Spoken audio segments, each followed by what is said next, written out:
मी माझ्या मोठ्या भावाला अण्णा म्हणतो. बरं. आणि मग माझे जे भाऊ आहेत छोटे वगैरे घरात ते मला अण्णा म्हणायला लागले. जी नाती तयार होत गेली ती भावाची मित्राची नाती तयार जी झाली त्यातनं एक आवडीनं प्रेम भावनेतनं ते व्यक्त होत गेलं. अण्णा अण्णा आता ते सगळं अण्णा झालं. पण अण्णा म्हटल्यानंतर मला खूप जवळचा माणूस वाटतो. घरातली माणसं अण्णा म्हणायला सुरुवात झाली की आता सगळे अण्णा म्हणतात, याचा अर्थ सगळ्यांचा मी घरातला झालो. मुरलीधर मोहोळ यांना त्यांचे सगळे परिचय, सगळे त्यांचे मित्र अण्णा या नावानं हाक मारतात. तर आपण तिथनं सुरुवात करूया. तुम्हाला सगळेजण अण्णा का म्हणतात बरं? माझ्या घरामध्ये आमचे जे काही छोटे भाऊ होते, मी माझ्या मोठ्या भावाला अण्णा म्हणतो. बरं. आणि मग माझे जे भाऊ आहेत छोटे वगैरे घरात ते मला अण्णा म्हणायला लागले. बरं. तुम्ही किती जण भाऊ? आम्ही दोघे भाऊ आणि दोन आमचे चुलत भाऊ, आमची जॉईंट फॅमिली. बरं. त्यामुळे ती सुरुवात अशी झाली की मोठ्या भावाला अण्णा म्हणतात. बरं. असं होतं. मग एक मित्रपरिवार, कार्यकर्ते, पुढच्या ह्याच्या सगळ्यात वाढत मग ते एक जी नाती तयार होत गेली ती भावाची मित्राची नाती तयार जी झाली त्यातनं एक आवडीनं प्रेम भावनेतनं ते व्यक्त होत गेलं. अण्णा अण्णा आता ते सगळं अण्णा झालं. पण त्याचं मूळ जे इथं होतं. ओके. घरात सगळं मूळ सगळं होतं. आता त्यामुळे अण्णा म्हटल्यानंतर मला खूप जवळचा माणूस वाटतो. घरातली माणसं अण्णा म्हणायला सुरुवात झाली की आता सगळे अण्णा म्हणतात, याचा अर्थ सगळ्यांचा मी घरातला झालो. ओके. तुम्ही पुण्याचे महापौर होता, स्टँडिंगचे चेअरमन होता, पुण्याचे खासदार म्हणून तुम्ही आता तयारी सगळी करत आहात. हे सगळं एका पक्षात, एका संघटनेत राहून तुम्ही सगळं कमावलं.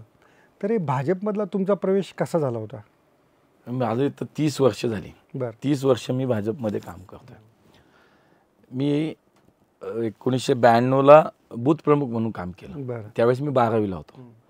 12वीला मी पक्षामध्ये बूथ प्रमुख म्हणून संघटनेत काम केलं. बरं. 94ला कोथरूडमध्ये पौड रोडला आमचा जय भवानी नगर, केळेवाडी, किष्किंधा नगर, हनुमान नगर, रामबाग कॉलनी असा एक वॉर्ड होता. त्या वॉर्डाचा सरचिटणीस म्हणून मला पहिलं पक्षाचा अधिकृत पद मला काय मिळालं तर सरचिटणीस वॉर्डचा. ओके. नंतर मी युवा मोर्चाचा अध्यक्ष झालो वॉर्डचा. नंतर तेव्हा शिवाजीनगर आणि कोथरूड एक विधानसभा होता. मग त्या विधानसभा मतदारसंघाचा युवा मोर्चाचा अध्यक्ष झालो. बरं. असं करत करत तो प्रवास सुरू झाला. आणि मूळ तसा लहानपणी संघाच्या शाखेवर जाणारा स्वयंसेवक स्वाभाविकपणे ज्या वेळेला एखाद्या पक्षाचं काम करायचा विचार मनामध्ये आला तो स्वाभाविकपणे याच पक्षाचा येणार होता. हे स्वाभाविक होतं, त्यात काही नाही. आणि म्हणून तो प्रवास इथून सुरू झाला. आणि आज वॉर्डस्तरापासून काम करत संघटनेतलं काम मी प्रदेशापर्यंत करतोय. आज मी या राज्याचा सरचिटणीस म्हणून माझ्याकडे पक्षाची अधिकृत जबाबदारी आहे.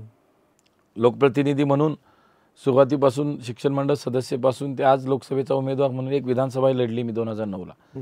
त्यामुळे पक्षाने संघटनात्मक रचना म्हणून तिथंही काम करणं, लोकप्रतिनिधी म्हणून इथं असं जवळजवळ 30 वर्षाचा हा सगळा प्रवास आहे. पण याच्यामध्ये असं खरं कधी वाटलं होतं की आपल्याला खासदार व्हायचं? हे अजिबात नाही. 2019 नंतर वाटू लागलं होतं की त्याच्या आधी कधी वाटत होतं? नाही, खासदार हा विषय मला कधीच माझ्या मनालाही शिवला नसेल. म्हणजे आता ठीक आहे, वर्ष 2 वर्ष आपण खोटं बोलता येणार नाही, वर्ष 2 वर्ष हा विचार होता मनामध्ये. पण काम करत राहणं, दिलेलं काम करणं हे मात्र नेहमी जपलं. संघटनेत जे काम दिलं ते जपलं. ज्या ज्या वेळेला उमेदवारी म्हणून महापालिका असेल, विधानसभा असेल, दिली तर लढलं, नाही दिली तरी थांबलो. ओके. मला असं वाटतं आमच्याकडे ही शिकवण आहे की शेवटी इथे संधी मिळते, कार्यकर्त्याला संधी मिळते. आज बघा मी 30 वर्षाचा हा सगळा प्रवास, एका वॉर्डाचा युवा मोर्चाचा अध्यक्ष, तो लोकसभेचा त्या शहराचा उमेदवार, त्या शहराचा प्रथम नागरिक म्हणून संधी दुसऱ्या पक्षात नाही होते. पण तुमच्या मागे काही पॉलिटिकल तसं काही झिरो वारसा काय होत? माझे वडील किंवा माझ्या घरात कोणी साधं ग्रामपंचायत सदस्य कधी झालं नाही. माझं ग्रामीण भागात मी पुण्यात, माझा 20 किलोमीटरवरती गाव आहे. बरं. मुठा म्हणून मुळशहर. माझं प्राथमिक शिक्षण तिथे झालं.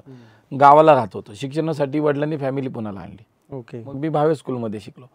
त्यामुळे विशेष नाही, वडिलांना नोकरी लागली म्हणून आम्ही पुण्याला आलो. ओके. जर वडिलांची नोकरी लागली नसती तर गावाला शेती करत राहिलो असतो आज पण आम्ही.